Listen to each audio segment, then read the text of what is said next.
এ আমার বাবা, এই বান্দার হকের ভিতরে একটা হক সবচাইতে বড় অবহেলিত বর্তমানে এই তরুণ প্রজন্মের কাছে। এ তরুণেরা, এ আমার যুবক ভাইয়েরা, তোদের হাতে পায়ে ধরে বলে যায়, যার মা বাইচা আছে খবরদার, মা হলো তোর জান্নাত, বাবা হলো তোর জান্নাত। কারণ আল্লাহ তাআলা মা বাবার পায়ের নিচে সন্তানের জান্নাত রেখেছে।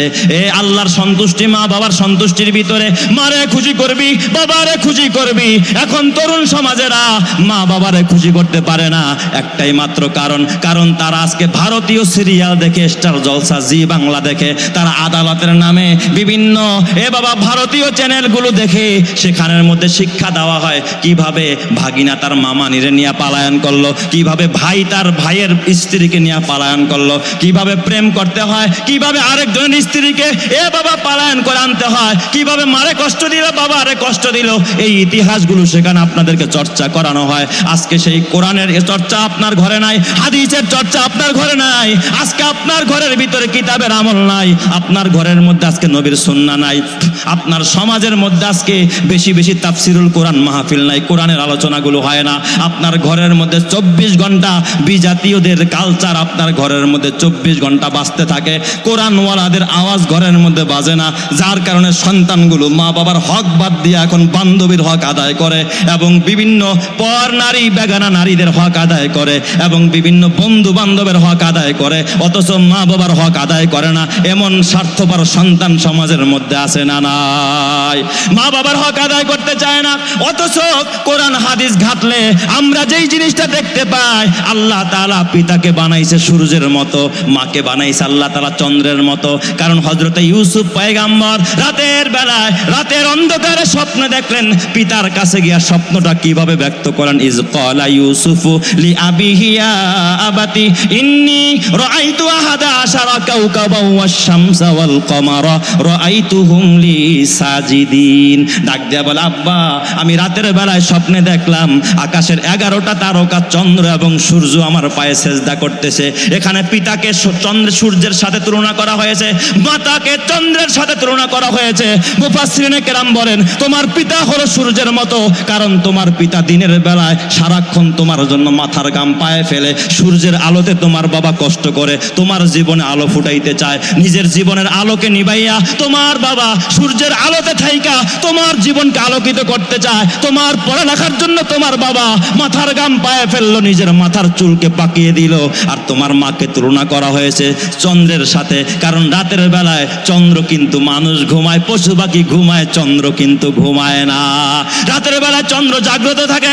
তোমার মা রাতের পর রাত তোমার জন্য পেটে নিয়ে তোমার মা জাগ্রত ছিল। তোমার মা হলো চন্দ্রের মতো, রাত জেগে জেগে তোমার মা নিজের জীবনের আলোকে নিভাইয়া তোমার জীবনকে আলোকিত করতে চেয়েছে। তোমার মা হলো চন্দ্রের মতো।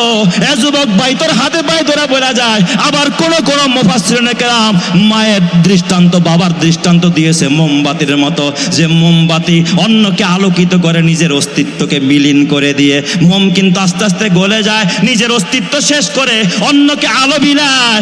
তোমার মা এবং তোমার বাবা মোমবাতির মতো, নিজের জীবন, নিজের অস্তিত্বকে বিলীন করে দেয়, নিজে অসুস্থ, চিকিৎসা করায় না, অথচ অসুস্থ বাবা হইয়া অসুস্থ সন্তান নিয়ে হসপিটালে দৌড়ায়। নিজে ক্ষুধার্ত, নিজের ক্ষুধার কথা মনে রাখে না, নিজের অস্তিত্বকে বিলীন করে দিয়েছে সন্তানের সুখের জন্য, সন্তানের মুখে হাসি ফোটানোর জন্য, সন্তানের জীবনকে আলোকিত করার জন্য। তাহলে তোমার বাবা হলো সূর্যের মতো, তোমার মা হলো চন্দ্রের মতো, তোমার মা বাবা মোমবাতির মতো নিজের জীবনকে বিসর্জন দিয়ে তোমার জীবনকে আলোকিত করতে চায়। ওই মারে যারা কষ্ট দেয়, বাবারে যারা কষ্ট দেয়, তাদের মতো নিমক হারাম সন্তান পৃথিবী তার কেউ হতে পারে না। কথা ঠিক কিনা? এই জন্য যুবক ভাই, তোমার হাতে পায়ে ধরে বলা যায়, মা হলো তোমার রহমতের একটা টাওয়ার, বাবা হলো তোমার রহমতের একটা টাওয়ার। দেখবেন যেই এলাকায় আপনি যেই কোম্পানির সিম ব্যবহার করেন, ওই কোম্পানির টাওয়ার যত বেশি হবে, নেটওয়ার্কটা তত শক্তিশালী হবে। রহমতের টাওয়ার হলো আপনার মা, রহমতের টাওয়ার হলো আপনার বাবা। এ আমার বাজান, এক সাহাবী তার মা মারা গেছে, চিৎকার মেরে কাঁদতেছে। আরেক সাহাবী জিজ্ঞেস করতেছে, আপনি এইভাবে কেন মায়ের জন্য কাঁদেন? তখন ওই সাহাবী ডাক দিয়া বললেন, ও ভাই, তুমি তো জানো না, আমার এতদিন 2টা জান্নাতের দুয়ার খোলা ছিল, আজকে আমার মায়ের ইন্তেকালের মাধ্যমে একটা জান্নাতের দুয়ার আমার জন্য চিরদিনের জন্য বন্ধ হয়ে গেল। এই জন্য আমি কাঁদতেছি, আমার জান্নাতের দুয়ারটা আজকে একটা বন্ধ হয়ে গেছে, আর একটা খোলা আছে। মা তোর জান্নাত, বাবা তোর জান্নাত, ওই মারে কষ্ট দেওয়া যাবে না, বাবারে কষ্ট দেওয়া যাবে না। আমার নবীও মায়ের খেদমত করেছেন। এ আমার বাবা যতদিন মা বেঁচে ছিল, আমার নবী ছোট্ট শিশু দুধ মায়ের সেবা করেছেন। আমার নবী আফসোস করে বলেছেন, আমার মা যদি বেঁচে থাকতো, আমি মোহাম্মদ যদি নামাজেও দাঁড়াইতাম আর আমার মা যদি ডাক দিয়া বলতো ইয়া মোহাম্মদ লা তারাকতুস সালাহ, আমি নামাজ ছেড়ে আমার মায়ের ডাকে আমি সাড়া দিয়া দিতাম। জোরে কোন সুবহানাল্লাহ। এই জন্য মা বাবা তোমার জান্নাত। এ যুবক ভাই, ও বুড়া বাবা, ওই মারে কষ্ট দিও না। আর যদি ওই মা কবরে গিয়া থাকে, ওই বাবা কবরে গিয়া থাকে, তাদের নামে সদকা করবা, তাদের নামে একটা মাহফিল দিবা, তাদের নামে ইসালে সওয়াব করবা, তাদের নামে দোয়া করবা, তাদের নামে সদকায়ে জারিয়া করবা, তাদের নামে এতিমখানা বানাইবা, তাদের নামে এ আমার বাবা এতিম অসহায়দেরকে কিছু দান খয়রাত করবা। এই দানের সওয়াব আল্লাহ তাআলা তোমার মা বাবার কবরে পৌঁছায়া দিবে। এ যুবক ভাই, আমার জীবনের শেষ কথা বলে আমি বিদায় নিব। খুতুবাতের কিতাবের মধ্যে লেখে, এক মা অন্ধ মানুষ, আন্ধা মানুষ, একজন মা কানা মানুষ, এক চোখ আছে আর এক চোখ নাই, একটা চোখ উপরানো একটু গর্ত হয়ে আছে। খুতুবাতের কিতাবের মধ্যে লিখেছে, এই মা ছোট্টবেলায় তার স্বামী, একটা সন্তান হওয়ার পর তার স্বামী যখন ইন্তেকাল করে, মা চড়াই উতরাই পাড়ি দিয়া এই মা সন্তানের সুখের জন্য আর বিবাহ বসে নাই। কিন্তু মা ছিল বড় কালো, দেখতে দেখা যেত না বলো ভালো। এ যুবক, হতে পারে তোর মা ভালো দেখা যায় না, তোর মা একজন কালো নারী, তোর মায়ের কণ্ঠ হয়তো বা ভালো না, তোর মা দেখতে তত সুশ্রী না, কিন্তু তোর মা তো তোর মা, তোর মা তো তোর জান্নাত। ওই মহিলাটা ছিল একজন কালো বেটে প্রকৃতির, চোখ ছিল একটা অন্ধ, এক চোখ ছিল কানা, চোখ উপরানো, দেখতে একটা গর্ত দেখা যাইতো চোখের ভিতরে। এই মা সন্তানের সুখের জন্য বিয়ে বসে না, সন্তানকে কষ্ট করে বাড়ি বাড়ি কাজ করে তারপরে পড়াশোনা করায়। এই সন্তান ধীরে ধীরে আস্তে আস্তে যখন পড়াশোনায় সামনের দিকে অগ্রসর হয়, সন্তান প্রাইমারি লেভেল পার করে উচ্চ বিদ্যালয়, সেখান থেকে কলেজ, সেখান থেকে ভার্সিটি, আস্তে আস্তে যখন সামনের দিকে অগ্রসর হয়, মা খুব আনন্দিত হয়েছে সন্তানকে দেখার জন্য। মাঝে মাঝে যখন কলেজে যাইতো, ভার্সিটিতে যাইতো, মা যখন তার সামনে দাঁড়াইতো, তার বন্ধু বান্ধবরা যখন দেখতো, বলতো এটা কে, বলতো এটা আমার মা। তখন অগোচরে ওই ছেলেটাকে তার বন্ধু বান্ধবরা বলতো তোর মা একজন কানা, তাকে মাঝে মাঝে ডাকতো এ কানার ছেলে এদিকে আয়, তাকে ব্যঙ্গ করে ডাকতো, তোর মারে ভালো দেখা যায় না। এই মায়ের কারণে সন্তানের বদনাম, সবাই সন্তানকে ব্যঙ্গ করে ডাকে, সন্তানকে নিয়ে ইনসাল করে, সন্তানকে নিয়ে ট্রোল করে। সন্তানের এই কথাগুলো বারবার শুনতে শুনতে মায়ের প্রতি একটা অনীহা ভাব, মায়ের প্রতি ঘৃণা জন্মাইছে যে আজকে এই কলেজের ভিতরে পড়াশোনায় আমার নাম ভালো, পড়াশোনায় আমার খ্যাতি আছে, কিন্তু আমার একটাই মাত্র দোষ, আমার মায়ের কারণে সমাজের ভিতরে আমার বন্ধু বান্ধব সবাই আমাকে বিভিন্ন রকমের ট্রোল করে, আমার বন্ধু বান্ধব ক্লাস ফ্রেন্ড যারা আমাকে নিয়ে বিভিন্ন মজাক করে। মায়ের প্রতি একটা বিদ্বেষ ভাব। হঠাৎ একদিন তার মা কলেজের সামনে গিয়া দাঁড়ায়, বাচ্চার সাথে, ছেলের সাথে দেখা করবে। ছেলে এবার ডাক দিয়া কয়, মা খবরদার ফারদান, তুমি আর কোনোদিন আমার কলেজে আসবা না, কারণ আমি সমাজে মুখ দেখাইতে পারি না। মা সবাই আমাকে নিয়ে মজা নেয়, আমাকে নিয়ে ট্রোল করে। মা তুমি আর কোনোদিন আমার কলেজে আসবা না, ভার্সিটির দরজায় আসবা না, আজকে থেকে আমি তোমার নিষেধ করে দিলাম। মা বুঝতে পারে নাই, মা সেখান থেকে চলে যায়। এরপর থেকে সন্তান আর কোনোদিন মায়ের খবর নেয় না, মা আর কলেজ ভার্সিটিতে আসে না। সন্তান পড়াশোনা শেষ করে শহরে চাকরি নেয়, উচ্চপদস্থ একজন কর্মকর্তা হিসাবে চাকরিতে যখন রত হয়ে যায়, সেখানে গিয়ে একজন সুন্দরী রমণী বংশীয় একটা মেয়েকে যখন বিয়ে করে, উচ্চ ফ্যামিলির একটা মেয়েকে বিয়ে করে, এবার মায়ের আর খবর নেয় না, মায়ের কোনো খোঁজ খবর নেয় না। মা অসহায় মানুষের দুয়ারে দুয়ারে কাজ করে বেড়ায়। হঠাৎ লোক মুখে শুনতে পায় যে তোমার সন্তান শহরের ভিতরে ভালো চাকরি করে, অভিজাত এলাকায় থাকে, সেখানে ভালো একটা ফ্ল্যাটের মধ্যে তোমার পুত্রবধূকে নিয়ে তোমার ছেলে সেখানে থাকে, তোমার ওই ছেলের ঘরেও নাতিরা হয়েছে। মায়ের দিলের মধ্যে তামান্না, আল্লাহ সন্তান আমারে ভুলতে পারে, কিন্তু আমি তো সন্তানকে ভুলতে পারি না। ঠিকানাটা নিয়ে মা চিন্তা করলো, সন্তানের সাথে একটা নজর আমি দেখবো আমার সন্তান কেমন সুখে আছে। আমি মায়ের খবর নেয় না, তাতে কিছু আসে যায় না, আমার সন্তান যদি সুখে থাকে তাতেই আমি মা সন্তুষ্ট। কারণ পৃথিবীর ভিতরে মা কোনোদিন সন্তানের অমঙ্গল চায় না, সন্তানের ক্ষতি চায় না। একজন নিঃস্বার্থভাবে সন্তানকে যিনি ভালোবাসেন তিনি হলেন মা আর বাবা। এই জন্য দেখবেন সন্তান অসুস্থ হলে মা রোজা মান্নত করে, মা নামাজ মান্নত করে, মা বলে ছাগলটারে আল্লাহর রাস্তায় দিয়া দিমু, কিন্তু জীবনে শোনেন নাই মা অসুস্থ ছেলে বলছে আমার মা সুস্থ হইলে আমি 2টা রোজা রাখবো, আমার মা সুস্থ হইলে 10 রাকাত নামাজ পড়বো। ছেলে জীবনে মান্নত করে না, কিন্তু সন্তান অসুস্থ হওয়ার সাথে সাথে মা সাথে সাথে মান্নত করে ফেলায়। কারণ মা কলিজা দিয়া ভালোবাসে সন্তানরে, মা ভুলতে পারে না। মা সন্তানকে দেখার জন্য ওই অবস্থায় যখন তার ফ্ল্যাটের সামনে এসে দাঁড়ায়, কলিং বেল বাজাইতে দারোয়ানের সামনে। এবার যখন ছেলে সন্তানেরা নাতিরা যখন আসছে, আইসা যখন চেহারা দেখছে, চিনে তো না এটা যে আমার দাদু হয়। দেখাই ডাক দিয়া বলতেছে, আব্বা একটা ভিক্ষুক মহিলা, অন্ধ মহিলা দরজার সামনে মনে হয় ভিক্ষার জন্য দাঁড়াইছে। ছেলে এবার মনিটরটা বড় করে জুম করে সিসি ক্যামেরায় তাকায় দেখে এটাই তো আমার মা। ঘরের দরজায় না আইসা ভিতর থেকে ছেলেদেরকে বলে দেয়, ডাক দিয়া বলে, যাও যাও তুমি এখান থেকে ফিরে যাও, আর কোনোদিন এখানে আসবে না, আমার বাবা বড় ব্যস্ত মানুষ। এই যে কিছু টাকা দিছে তোমাকে দান করছে, এটা দিয়া ভাড়া দিয়া তুমি যেখান থেকে আসছো সেখানে চলে যাও। মার আর বুঝতে বাকি নাই, মা চোখে পানি নিয়ে সেখান থেকে বাড়ি ফিরে আসে। কিছুদিন পর ওই মা আফসোস করতে করতে ইন্তেকাল করে।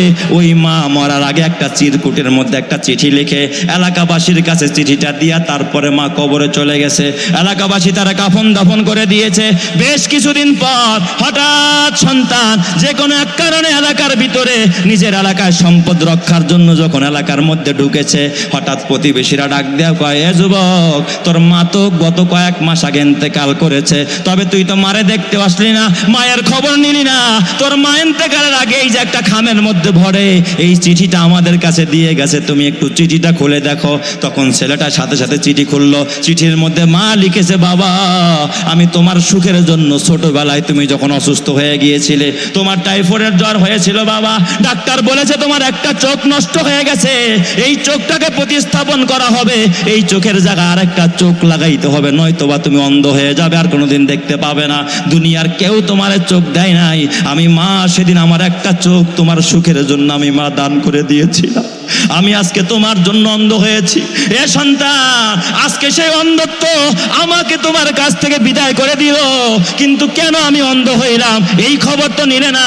এই চিঠি পড়ার সাথে সাথে সন্তান জায়গার ভিতরে বেহুশ হয়ে জমিনের মধ্যে গড়াগড়ি করে চিৎকার মেরে কাঁদতে আরম্ভ করলো, আয় আল্লাহ, আমি কিভাবে এত বড় নিমক হারাম হইলাম, এমন বড় দরদি মাকে আমি হারায় ফেললাম, যেই মা আমার সুখের জন্য নিজে অন্ধত্ব বরণ করে নিল, যেই মা আমার চোখের জন্য নিজের চোখকে কোরবানি দিয়ে দিল, আজকে ওই মাকে আমি ভুলে গেলাম। আমার মতো নিমক হারাম আর পৃথিবীতে কেউ নাই। এ যুবক ভাই, তোর হাতে পায়ে ধরে বলা যায়, তোর ছোট্টবেলায় তোর মা যদি চাইতো তোকে অপসারণ করে ফেলে দিতে পারতো, তোর গলা চিপে মেরে ফেলতে পারতো, দুধ পান না করাইলে তুই বাঁচতি না, তোকে যদি মা রক্ষণাবেক্ষণ না করতো তোর বেঁচে থাকা বড় কষ্ট হয়ে যেত। আজকে ওই মার খবর নেস না, ওই বাবার খবর নেস না, ওই মা বাবা বাইচা থাকলে খবর নিবি, খেদমত করবি, দোয়া নিবি, আর যদি মা বাবা মইরা যায় মা বাবার নামে কিছু কিছু দান খয়রাত করবি। আল্লাহর নবীর একজন প্রিয় সাহাবী, বয়োজ্যেষ্ঠ সাহাবী, এই উম্মতের সবচেয়ে বেশি বয়স, বেশি হায়াত পাইছেন যেই সাহাবী, নাম কি? হযরতে সালমান ফার্সি রাদিয়াল্লাহু তাআলা আনহু। ওনাকে একদিন নবীজি জিজ্ঞাসা করলেন, সালমান ফার্সিকে যিনি পারস্য থেকে চড়াই উতরাই পাড়ি দিয়ে নবীজির কাছে এসে মদিনায় ইসলাম গ্রহণ করেছেন, এই হযরতে সালমানকে আল্লাহর নবী বললেন, আইনা বাইতুকা ইয়া সালমান, ও সালমান তোমার বাড়ি কোথায়? আমি যদি আপনাকে জিজ্ঞাসা করি ভাই বাড়ি কোথায়, আপনি কি বলবেন? আমার বাড়ি তো নলডাঙ্গার মাদনগরে, তাই না? অথবা অমুক জায়গায়, অভিজাত এলাকায় যদি হয় ঢাকার গুলশানে, বনানীতে। আপনি খুব বড় করে, খুব বড় গলায় বলবেন, নিজের পরিচয়টা তুলে ধরবেন। সালমান, যদিও তিনি পারস্যের একজন রাজপুত্র ছিলেন, তাকে জিজ্ঞাসা করলেন তোমার বাড়ি কোথায়? হযরতে সালমান ফার্সি রাদিয়াল্লাহু তাআলা আনহু যে জবাবটা দিলেন, তিনি কি বলছেন? ইয়া রাসূলুল্লাহ, আমার বাড়ি হলো আল্লাহর জান্নাতে। সুবহানাল্লাহ। সকালবেলা বলেন আর কি, আর একটু জোরে বলেন না সবাই সুবহানাল্লাহ। বলেন তো, ইমানদারের বাড়ি কোথায়? সন্দেহ আছে? আমাদের পিতা আদম আলাইহিস সালামকে আল্লাহ কোথায় বানাইছে? জান্নাতে। ছিলেন জান্নাতে, জান্নাত থেকে এসেছেন, আমরা যাব কোথায়? জান্নাতে। আমাদের আসল ঠিকানা কি? জান্নাত। সালমান অকপটে বলে দিলেন, ইয়া রাসূলুল্লাহ, আমার বাড়ি কি? জান্নাতে। নবীজি জিজ্ঞাসা করলেন, সালমান আইনা তাসকুনু, তাহলে থাকো কোথায়? বাড়ি যদি জান্নাতে হয়, মিয়া মানুষ তো নিজের বাড়িতেই থাকে, কি বলেন? আপনি কি আপনার বাড়ি রেখা কি আরেকজনের বাড়িতে থাকবেন? কোথায় থাকো? থাকার জায়গা কি তোমার? তিনি জবাবে বললেন, আল্লাহর ঘর মসজিদ। কারণ আল্লাহ তো আমাকে গোলামির জন্য বানাইছে, আর গোলামির জায়গা কোথায় বলেন তো? সবাই বলেন না, গোলামির জায়গা কোথায়? মসজিদ। আমি মসজিদে থাকি। ওয়ামা জাদুকা ইয়া সালমান, তোমার পাথেয় কি? মানুষের তো চলার কিছু পাথেয় লাগে না? টাকা লাগে, পয়সা লাগে, পদ লাগে, পদবি লাগে, গাড়ি লাগে, নারী লাগে, কত কিছু লাগে। তোমার পাথেয় কি? হযরতে সালমান বললেন, আমার পাথেয় হচ্ছে আল্লাহ এবং তার রাসূল। সুবহানাল্লাহ বলেন সবাই। পাথেয় কি? আল্লাহ এবং তার রাসূল। নবীজির সর্বশেষ কথা যেটা আমার বলার মূল উদ্দেশ্য, যে তোমার গর্বের বিষয় কি? দুনিয়ার মানুষ তো কেউ এমপি হয়ে গর্ব করে, কেউ মন্ত্রী হয়ে গর্ব করে, কেউ কোনো দলের সভাপতি হয়ে গর্ব করে, কেউ কোনো পদের সর্বোচ্চ পদ পেয়ে, কেউ উচ্চ ডিগ্রি পেয়ে গর্ব করে। সালমান, তোমার গর্বের বিষয় কি? ওমা ফখরুকা ইয়া সালমান। হযরতে সালমান বললেন, ইয়া রাসূলুল্লাহ, আমার গর্বের বিষয়, আমার অহংকারের বিষয় একটাই, আপনি নবীর জবান থেকে যে আপনি বলেছেন সালমানু মিন্না মিন আহলিল বাইত, সালমান আমার পরিবারভুক্ত, সালমান আমার দলভুক্ত, সালমান আমার পরিবারের লোক। আপনার এই একটা কথাই আমার গর্বের বিষয়, আমার অহংকারের বিষয়। জোরে কোন সুবহানাল্লাহ। নবীর পরিবারভুক্ত হতে পেরেছি নবীর জবান থেকে। তো বলেন, আপনাদের কাছে আমি জানতে চাই, আপনার আমার বাড়ি কোথায়? উত্তর দেন না সবাই, বাড়ি কোথায়? জান্নাত। এই জান্নাত আমরা চাই কি চাই না? আমরা চাই না? এই জান্নাতে যাওয়ার জন্য আজকে সহজ 5টি আমলের কথা আপনাদেরকে বলেই বিদায় নিব ইনশাআল্লাহ। জান্নাতে যাওয়ার সহজ 5টি আমল, সবাই বলেন কয়টি? 5টি। আপনারা গ্রামের মানুষ, যেভাবে সহজে বুঝেন সেই ভাষায় বুঝাইতে চেষ্টা করব। বেশি পেঁচানো কথা বললে আপনারা বুঝবেন না। নবীজির কাছেও গ্রাম্য মানুষ আইসা মাঝে মাঝে প্রশ্ন করতো, হুজুর আপনি তো বিভিন্ন মজলিসে বিভিন্ন কথা বলেন, আমরা বুঝতে পারি না যে কি করলে সহজে জান্নাতে যাওয়া যাবে। হুজুর একটু শর্টকাট করে কোন তো, কি আমল করলে জান্নাতে যাওয়া যাবে? সুবহানাল্লাহ বলতে ইচ্ছা হয় না আপনাদের? নবীজির কাছে সাহাবায়ে কেরাম এমন প্রশ্ন করেছেন, গ্রাম্য সাহাবীরা। তো জান্নাতে যাওয়ার সহজ কয়টা আমল? সবাই বলেন কয়টা? 5টা। কেউ যদি এই সহজ 5টি আমল করতে পারে, কোরআন হাদিস রিসার্চ করলে, ঘাটাঘাটি করলে এই সহজ 5টা আমল পাওয়া যায়। বেশিও হতে পারে, আরো কমও হতে পারে। তো এই সহজ 5টা আমল যদি কেউ করতে পারে, তাহলে ওই মানুষটাকে আল্লাহ তাআলা ক্ষমা করে, তার প্রিয় করে জান্নাতি বানায় দিবে। তাহলে জান্নাতে যাওয়ার সহজ আমল কয়টি? সবাই বলেন। শুধু পুরুষের জন্য না নারীদের জন্য, বুড়াদের জন্য না যুবকদের জন্য? সবার জন্য। কাদের জন্য? সবার জন্য। 1 নম্বরের আমল, ঈমানকে পরিশুদ্ধ করা। বলেন, জান্নাতে যাইতে হলে 1 নম্বরের কি আমল? ঈমানকে পরিশুদ্ধ করা, তাওহীদকে কি করা? একনিষ্ঠ করা, একেবারে একাত্মবাদে বিশ্বাসী হওয়া। বলেন তো, আপনার আমার খালেক, আপনার আমার স্রষ্টা, আপনার আমার রাজ্জাক, রিজিক দাতা, আপনার আমার হায়াত দাতা, মৌত দাতা, আপনাকে আমাকে পালনেওয়ালা যিনি একজন, তিনি কে? যার এক ঠিক তার সব ঠিক। আপনারা বলেন তো, আমি 1 লেখলাম, পাশে একটা শূন্য দিলাম, কত হলো? 10। আরো একটা শূন্য বাড়াইলাম, কত হলো? আরো একটা শূন্য বাড়াইলাম, কত হলো? 1000। আচ্ছা, এবার বলেন তো, আমি বাম পাশ থেকে শুধু 1 কেটে দিলাম, এবার কত আছে? কেন? 999 না? 1000 থেকে কয় কাটছেন? মাত্র 1ই তো কাটছেন, তাহলে কত আছে? 999 আছে না? কিছুই নাই, 3টা জিরো আছে, শূন্য। যার এক ঠিক তার সব ঠিক, যার এক ঠিক নাই তার কিছুই ঠিক নাই। এই পৃথিবীর ভিতরে বহু মহিয়সী নারীদেরকেও আমরা দেখেছি, আমরা মাদার তেরেসার কথাও শুনেছি, বহু মানবতার খেদমত করেছে, সেবা করেছে। আমরা শুনেছি বহু মনীষীরা এই মানবতার পিছনে শ্রম দিয়েছে, ভালো কাজ করেছে। ঈমান ছিল না, তাদের কোনো আমলে আল্লাহর কাছে কবুল হয় নাই, ওরা জাহান্নামী। কথা ঠিক না বা ঠিক জোরে কয়? এই জন্য যার এক ঠিক তার সব ঠিক। জুতো মেরা তু সব মেরা, ফালাক মেরা জমি মেরি। जो तू मेरा तो सब मेरा, फलक मेरा जमी मेरी। अगर एक तू नहीं मेरा तो कोई शई नहीं मेरी। তুমি আমার, সবই আমার, আকাশ আমার, জমি আমার। তুমি আমার, সবই আমার, আকাশ আমার, জমি আমার। হারাই যদি শুধু তোমায়, কপাল পোড়ার নেই কিছু আর। এই জন্য একজনকে হাত করতে হবে, বলেন তো তিনি কে? নাকি পীর বাবাকে, মাজারওয়ালাকে, খাজা বাবাকে?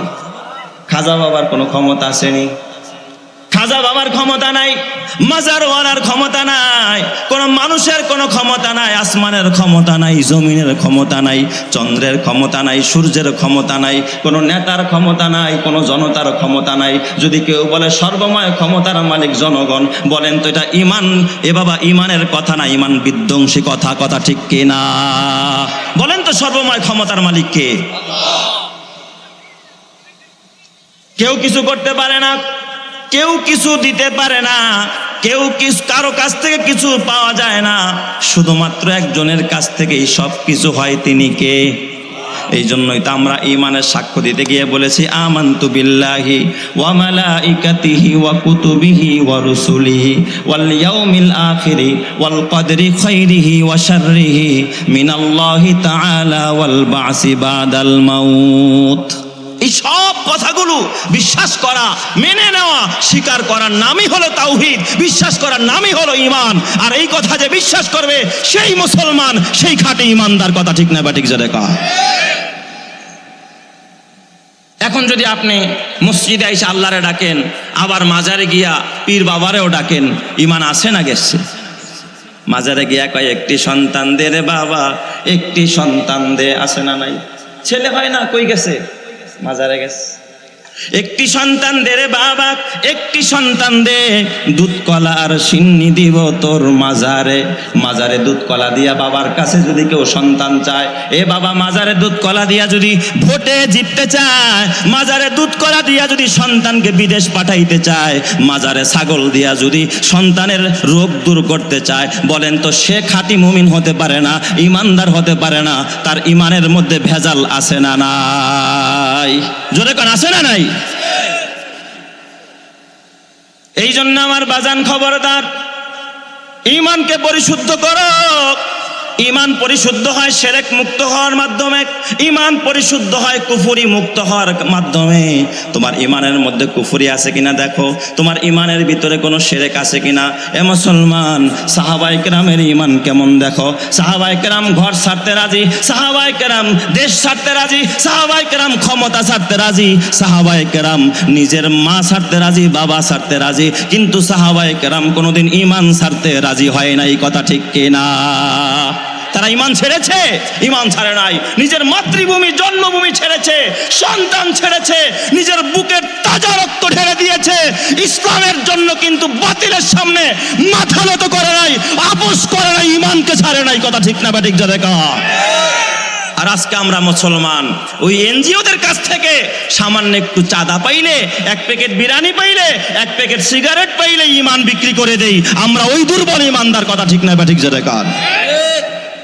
এখন সামান্য একটু হাদিয়ার কাছে আমাদের ঈমান কি হয়ে যায়? বিক্রি হয়ে যায়।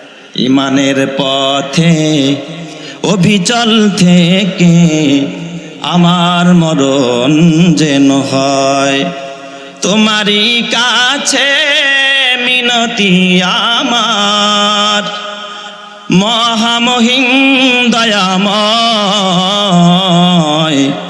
ঈমানের পথে অবিচল থেকে আমার মরণ যেন হয়, প্রতিদিন মিথ্যের মুখোমুখি হয়, বেদিন ফাসেকেরা করে হইচই, আজাজিল এসে গোমরাহি সুর গানে করে তুলে মোহময়। ঈমানের পথে অবিচল থেকে আমার মরণ যেন হয়, তোমারই কাছে মিনতি আমার, মহামহিম দয়াময়। ঈমানের পথে অবিচল থেকে আমার মরণ যেন হয়।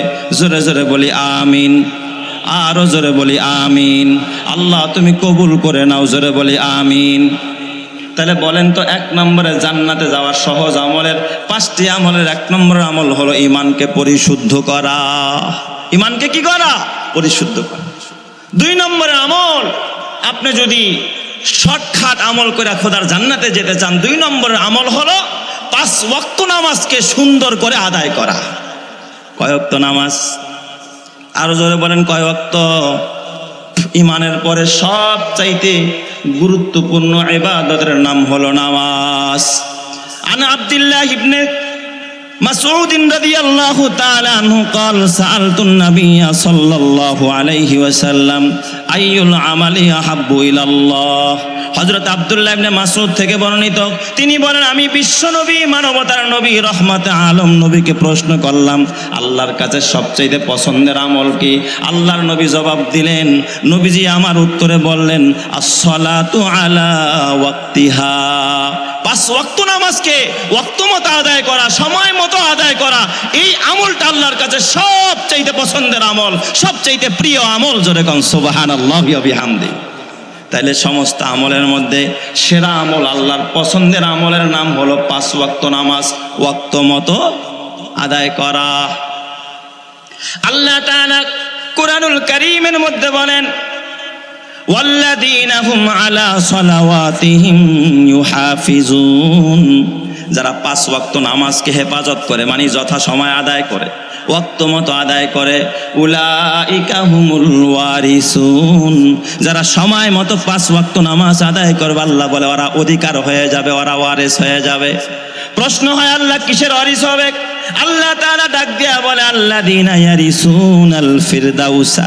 আল্লাহ বলে ওরা আমার জান্নাতুল ফিরদাউসের ওয়ারিস হবে।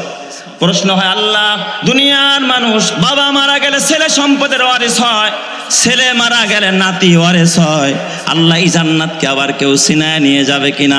আল্লাহ কয়, না না, হুম ফিহা খালিদুন।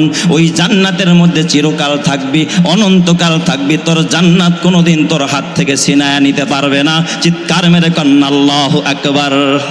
তাহলে বলেন, ওই জান্নাতের মালিক হতে হলে 5 ওয়াক্ত নামাজ ওয়াক্ত মতো পড়া দরকার আছে না নাই? এখন দেখবেন 5 ওয়াক্ত নামাজের সংখ্যা খুবই নগণ্য, ঠিক না বে ঠিক? বেশিরভাগ মুসল্লি হলো শুক্কুর আলী মুসল্লি। কি মুসল্লি? শুক্কুর আলী, খালি শুক্রবারের নামাজটা পড়ে, বাকি নামাজের কোনো খবর নাই।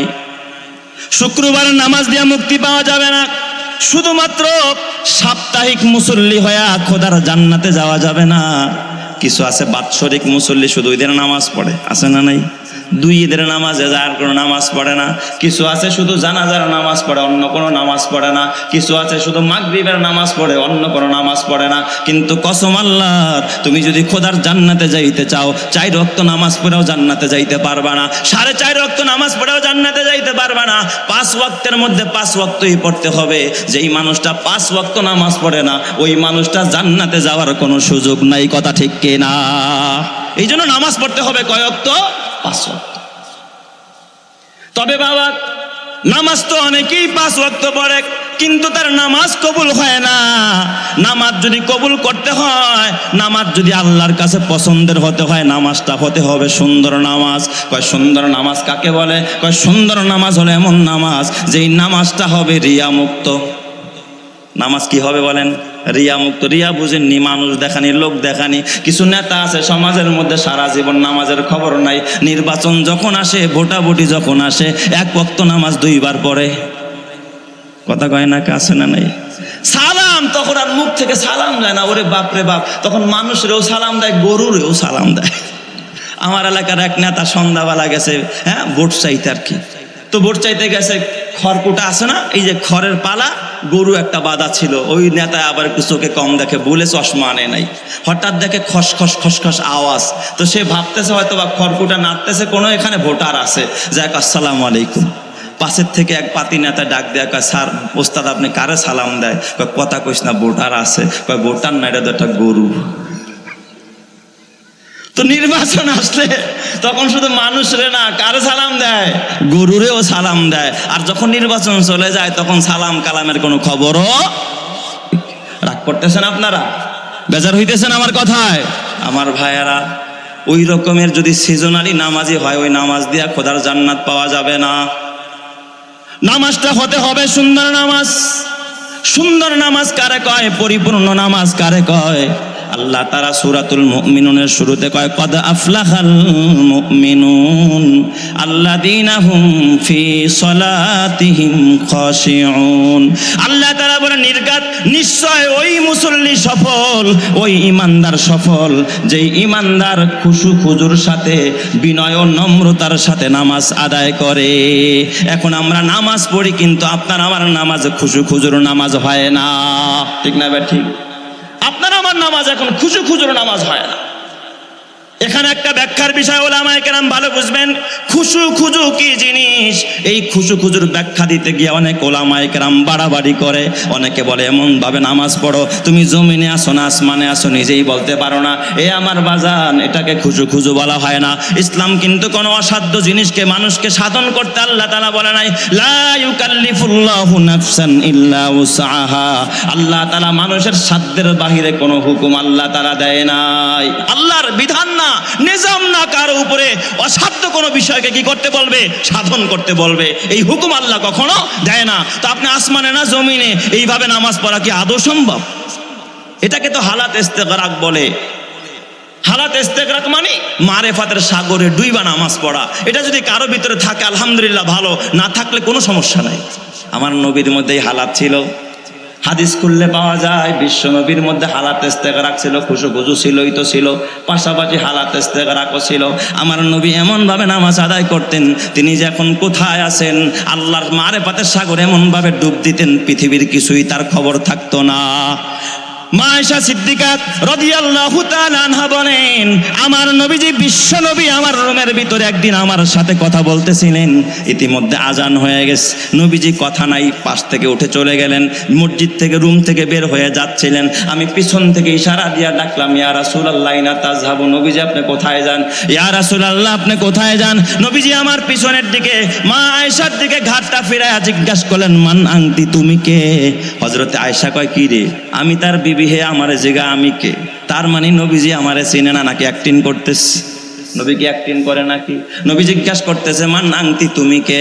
হযরত আয়েশা কয়, আনা আয়েশা, আমি আয়েশা। সুবহানাল্লাহ, জোরে কোন সবাই। কয় আমি আয়েশা। নবীজি বলতেছেন, ওমান আয়েশা। আয়েশা আবার কে? আমি তো আয়েশারে চিনি না।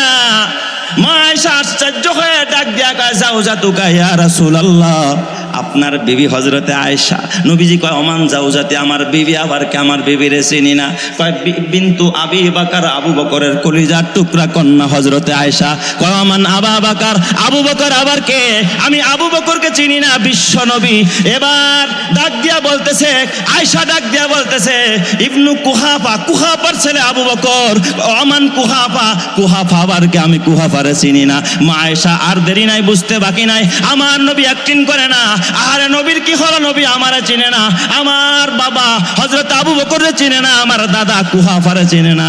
অমনে দৌড়ে বাড়ির মধ্যে চিৎকার মাইরা বাবাকে ডাক দেওয়া, আব্বা সর্বনাশ, বিশ্ব নবী তো আমারে চিনে না, তার বিবিরে চিনে না, আপনি আবু বকররে চিনে না, আপনার বাবা কুহাফারে চিনে না। আবু বকর ডাক দিয়া বলে, মা এটা কখনকার হালাত? কয়া, ও আব্বা জান, আজান হয়ে গেছে। নবীজি যখন নামাজের পথে রওনা করতেছিলেন ওই সময়ের হালাত। আবু বকর ডাক দিয়া কয়, মারে তুই তো জানোস না, যখন আল্লাহর পক্ষ থেকে ডাক আইসা যায়, নবীজি আমার যখন নামাজের জন্য মনোনিবেশ করেন, আমার নবী যখন নামাজের জন্য প্রস্তুত হয়ে যান, আমার আল্লাহর মাঝে নবীর মাঝে কোনো পর্দা থাকে না। তখন তুই আয়েশা কেন, আমি আবু বকর কেন, তার গর্ভধারিণী মা আমিনাও যদি তার সামনে আইসা যায়, আমার নবী আল্লাহ ছাড়া পৃথিবীর কাউকে তখন চিনতে পায় না। চিৎকার মেরে কান্না আল্লাহু আকবার। আরো জোরে বলেন আল্লাহু আকবার। এটা খুশু খুজু না, এটা হলো হালাত ইস্তেগরাক। এই হালাতের মধ্যে বইরা যদি কেউ নামাজ পড়তে পারে, এটা একটা ভালো গুণ। কারো ভিতরে যদি না থাকে কোনো সমস্যা নাই। হালাত ইস্তেগরাক এটা। আর এ বাবা খুশু খুজু হলো আরো সহজ জিনিস, যেটা আমার দ্বারাও সম্ভব, ভ্যানওয়ালার দ্বারাও সম্ভব, দিন মজুরের দ্বারাও সম্ভব, যুবকদের জন্য সম্ভব, যুবতীদের জন্য সম্ভব, তরুণদের জন্য সম্ভব, তরুণীদের জন্য সম্ভব, একজন মেথরের জন্য সম্ভব। খুশু খুজু আল্লাহ তাআলা একটা সহজ বিষয়কে বানায় দিয়েছেন।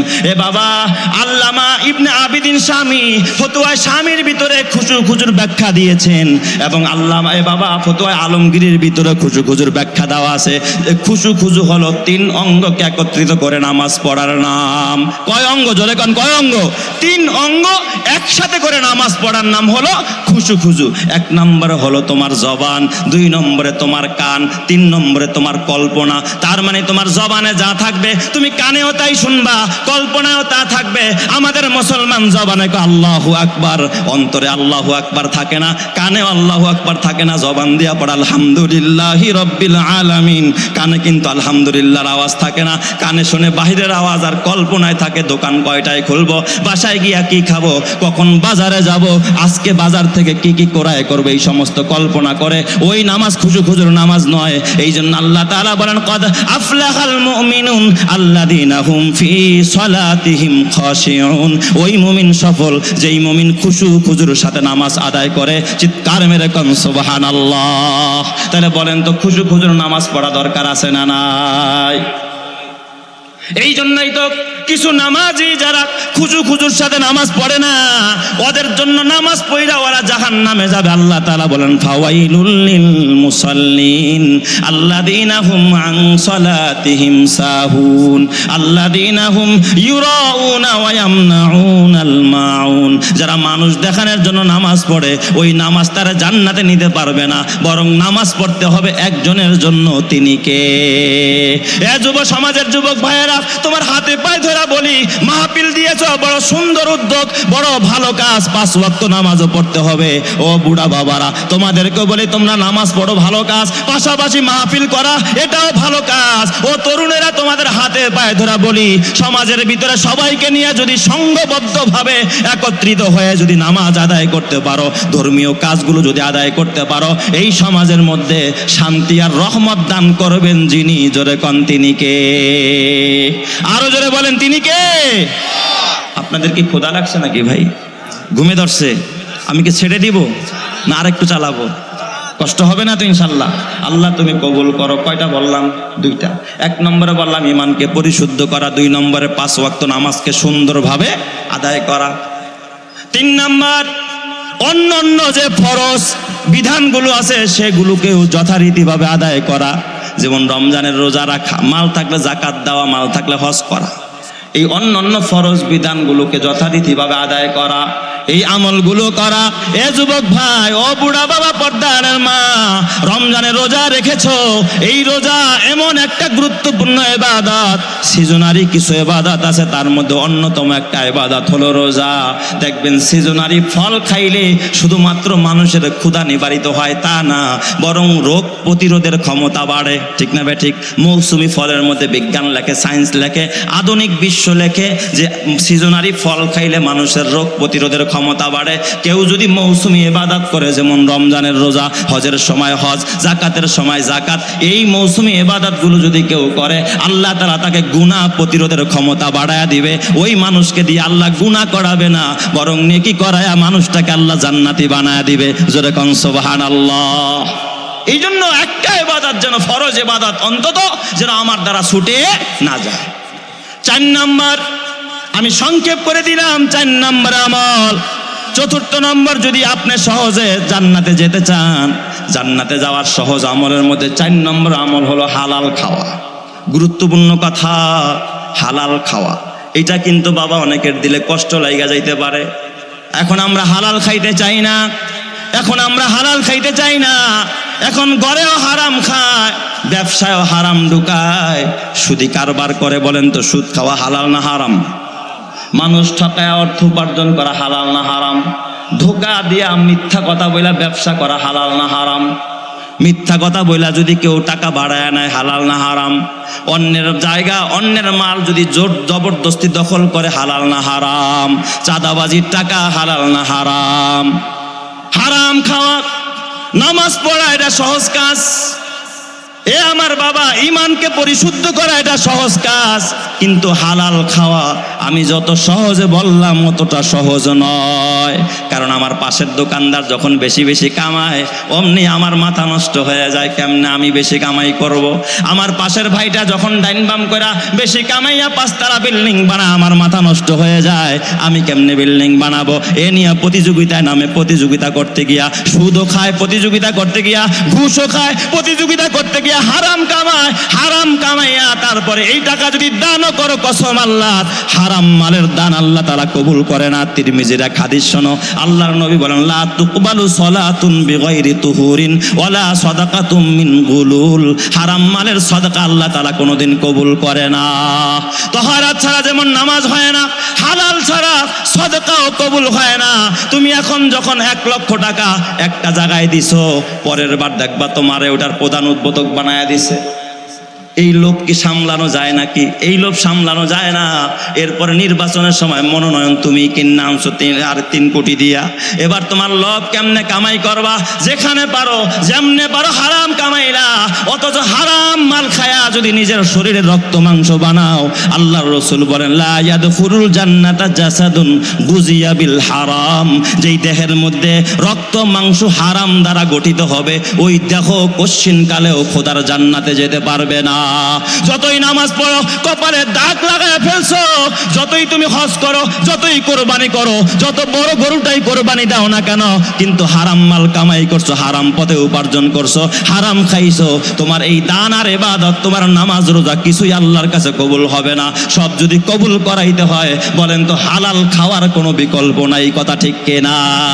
আল্লাহ তাআলা রাসূলদেরকে ডাইরেক্ট অর্ডার করেন, ইয়া আইয়ুহার রাসূল কুলু মিনাত তাইয়্যিবাতি ওয়া আমালু সালিহা। হে নবীরা, তোমরা হালাল খাও এবং ইবাদত করো, নেক আমল করো। আল্লাহ তাআলা নেক আমল কবুল হওয়ার জন্য পূর্ব শর্ত দিয়েছেন, কুলু মিনাত তাইয়্যিবাত। আল্লাহ তাআলা নবীদেরকে এই কথা বললেন, ঈমানদারদেরকে আল্লাহ তাআলা বলেন, ইয়া আইয়ুহাল্লাযীনা আমানু কুলু মিনাত তাইয়্যিবাতি মা রাযাকনাকুম। আমি তোমাদেরকে যে রিজিক দিয়েছি তা থেকে তোমরা হালালটা ভক্ষণ করো, হারামের ধারে কাছেও যায়ও না। এ আমার বাবারা, নলডাঙ্গার মুসলমানেরা, ও আমার পর্দারের মায়েরা, আরেকজনের ক্ষেতের মধ্যে মরিচ দেখেছো, একটা মরিচ নিয়ে চিন্তা করলে একটা কাঁচা মরিচ এই তো ভাতের সাথে একটু কামড়ায় কামড়ায় খাবো। মাগো, তুমি তো হারাম খাইলা, জাহান্নামের আগুন খাইলা। মা, ও মা, চিন্তা করছো আরেকজনের ক্ষেতের মধ্যে একটা বড়ই হইছে, আমি একটা বড়ই নিলাম গাছতলায় পাইলাম, তাতে কি হয়েছে? মা, এটা হারাম, তুমি খাইলা, আরেকজনের ক্ষেতের ফল তুমি খাইতে পারো না। এ যুবক ভাই, বাদামওয়ালা বাদাম বিক্রি করে, 100 গ্রাম বাদামের অর্ডার দিয়া 3-4 জন যুবক দেখবেন, এরপরে একটা করে চিকায় আর নেয় আর খায়। ও 100 গ্রাম বাদাম ঠোঙ্গায় ঢুকাইতে ঢুকাইতে একটা পরে আবার উঠায়, মাপতে মাপতে 3 জনে 10টা খায়া ফালাইছে, আর 50 গ্রাম খায়া ফালাইছে। তুমি যে এই যে ছোট্ট দোকানদারের 50টা বাদাম, আরে 100 টাকার বাদাম কিনতে গিয়া আরো 10 টাকার বাদাম খাইলা, এটা তুমি হারাম খাইলা। ওই হারাম যতদিন তোমার দেহের ভিতরে থাকবে, তোমার ইবাদত কবুল হবে না, তোমার নামাজ রোজা কবুল হবে না, আল্লাহর জান্নাতে যাওয়ারও আশা করা যায় না, কথা ঠিক কিনা? তাহলে বলেন তো, জান্নাতে যাইতে হলে হারাম ছাড়তে হবে, হালাল পথে চলতে হবে, কথা ঠিক কিনা? এ যুবক ভাই, খবরদার খবরদার, নিজের জীবনে পণ করো, আমি হারাম কামায় আমার বিবিরে খাওয়াবো। এই জন্য বিবি কয়দিন পরে আরেকজনের হাত ধরা বাগে। তুমি যদি হারাম টাকা দিয়া তোমার মেয়েরে পোশাক কিনে দাও, তোমার ছেলের পোশাক কিনে দাও, পড়ালেখার খরচ চালাও, ওই ছেলে তোমার কথা শুনবে না, মেয়ে তোমার কথা শুনবে না। কারণ হারাম উপার্জনের মধ্যে কোনোদিন আরাম নাই। আল্লাহ হারামে আরাম রাখে নাই, আল্লাহ তাআলা আরাম রেখেছে হালাল উপার্জনের মধ্যে, কথা ঠিক কিনা? এখন আমাদের সমাজের মানুষ হালাল হারামের মধ্যে কোনো তমিজ করে না। মিথ্যা কথা বলে টাকা কামাই করছেন, বলেন তো হালাল না হারাম? কথা বলেন না কেন? সুদ খাইছেন, হালাল না হারাম? এই হারাম যদি খান, আপনার জীবনের সংসারের মধ্যে কোনোদিন শান্তি পাবেন না। হারাম খাইলে কি পরিমাণ শাস্তি হবে? রহমতে আলম নবী বলেন, আমি একদিন রাতের বেলায় ঘুমন্ত ছিলাম, ঘুমের মধ্যে আমি স্বপ্ন দেখি 2 জন ফেরেশতা এসে আমার 2টা হাত ধরে আমাকে নিয়ে যাচ্ছে। আমাকে নিতে নিতে দেখি একটা নহরের পাশে, একটা নদীর কাছে আমার নিয়ে যায়। দেখি রক্তের একটা নদী, রক্তের বন্যা বয়। এই রক্তের ভিতরে এক মানুষ সাঁতার কাটতেছে, আর এক মানুষ নদীর পার থেকে পাথর মেরে মেরে তাকে যখন পারে উঠতে চায়, আবার মাঝখানে তাড়ায় দেয়। নবীজি আমার বলেন, আমি ওই ফেরেশতাদেরকে জিজ্ঞাসা করলাম, ভাই ফেরেশতারা, এই ব্যক্তিটা কারা, যেই ব্যক্তির উপরে এই ব্যক্তিকে যাকে পাথর মেরে আবার নদীর মাঝখানে দিয়ে দেওয়া হয়, পাথর মারা হচ্ছে। তখন ওই ফেরেশতাদ্বয় ডেকে বললেন, ইয়া রাসূলুল্লাহ, ইয়া হাবিবাল্লাহ, এই লোকটা হলো আপনার উম্মতের মধ্যে সুদখোর, যে সুদ খাইছে, হারাম খাইছে। এই হারাম খাওয়ার কারণে তার মাথার মধ্যে পাথর মেরে মেরে এইভাবে পানির ভিতরে চুবায়া চুবায়া আল্লাহ তাআলা তাকে শাস্তি দিতেছে। আল্লাহ তুমি আমাদেরকে হারাম খাওয়া থেকে, উপার্জন থেকে হেফাজত করো, জোরে কান আমিন। আল্লাহ যেন সবাইকে হেফাজত করে, জোরে কান আমিন। তাহলে হারাম খাওয়া যাবে না। এ আমার বাবা ও আমার যুবক ভাই, হারাম ছেড়ে দাও।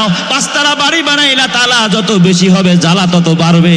সংসারে শুধু টাকা হইলেই শান্তি আসে না, টাকার মধ্যে শান্তি নাই, পদের মধ্যে শান্তি নাই।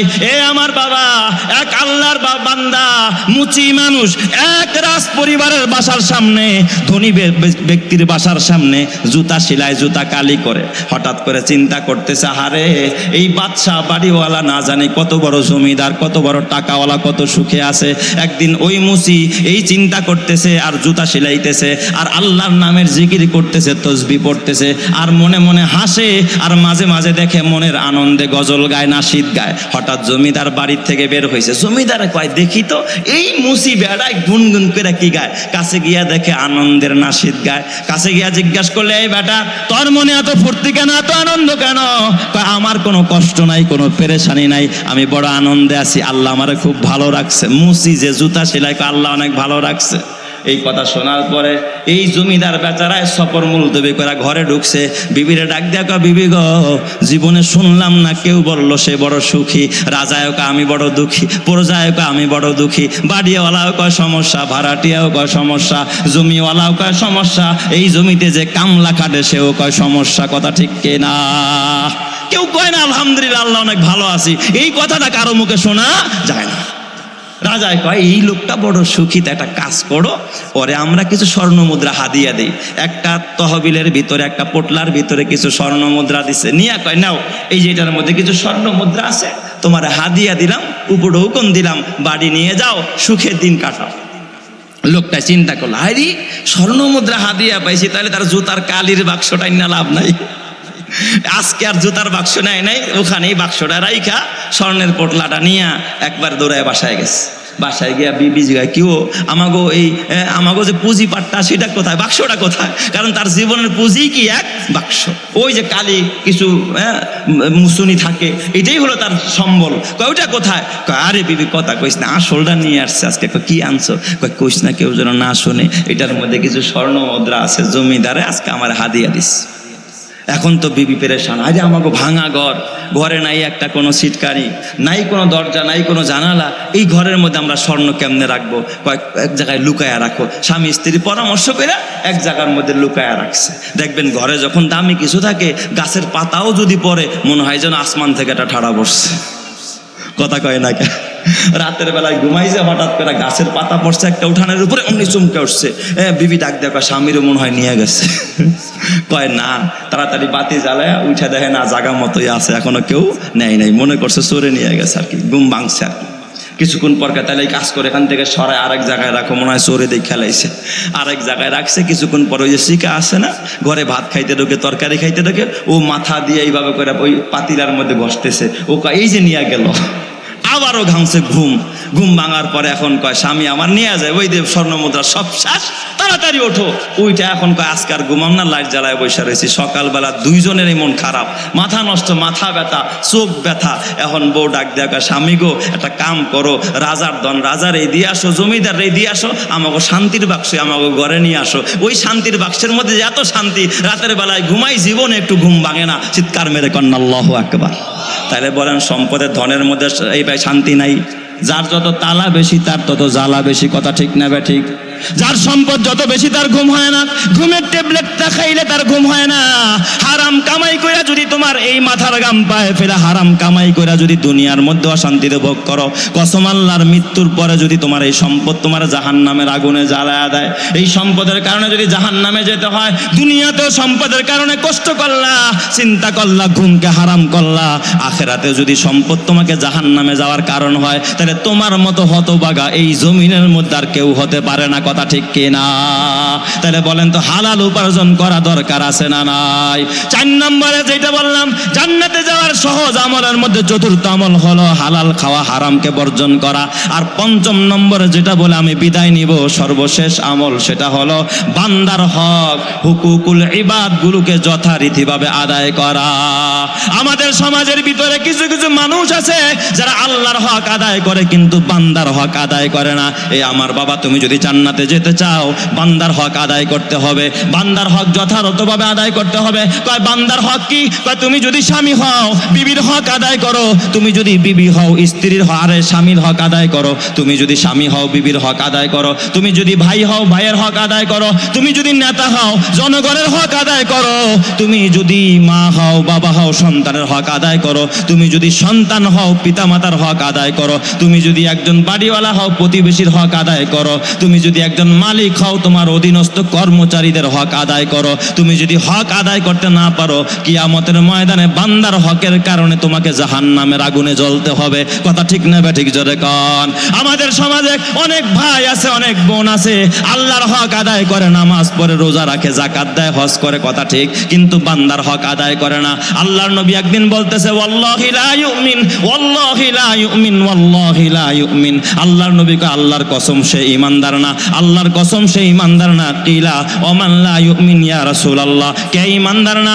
আল্লাহর নবী বলেন, মান লা ইয়ামান জারুহু বাওয়াইকাহু, কয় যার অনিষ্টতা থেকে প্রতিবেশী নিরাপদে থাকতে পারে না, যে প্রতিবেশীরে কষ্ট দেয়, প্রতিবেশীর হক নষ্ট করে, আচরণ দিয়া, ব্যবহার দিয়া প্রতিবেশীরে কষ্ট দেয়, কথা দিয়া কষ্ট দেয়, প্রতিবেশীর হক আদায় করে না, ওই ব্যক্তি কশ্চিন কালে মুমিন হতে পারবে না। আর যে মুমিন হতে পারবে না, সে কোনোদিন খোদার জান্নাতেও যেতে পারবে না। কথা ঠিক কিনা?